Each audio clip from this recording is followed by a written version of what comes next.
In a cold winter night, Yassin set off on a climbing expedition with his team to one of the towering mountain peaks. His dream was to reach the summit, but he had no idea that this journey would become the toughest test of his life.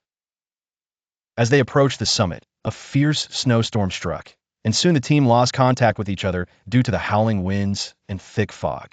Yassin tried to keep moving, but suddenly the snow beneath him collapsed, and he fell into a deep ravine, separated from his team.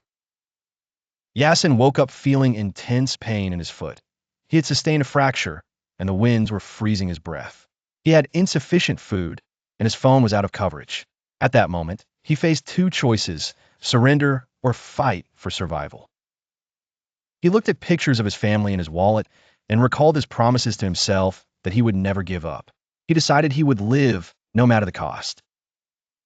Yassin began to use his survival skills.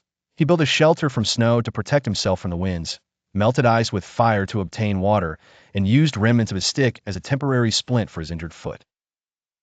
After 2 days of pain and hunger, he decided to crawl on the ice, try to return to the main path where the rescue team might find him.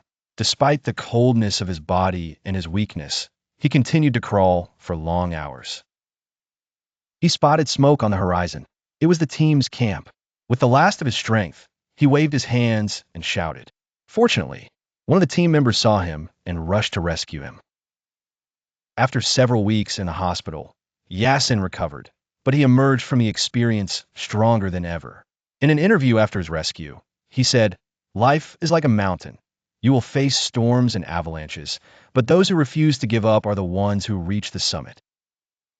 The moral of the story: no matter how harsh the circumstances, never give up. True strength lies in continuing despite fear and pain.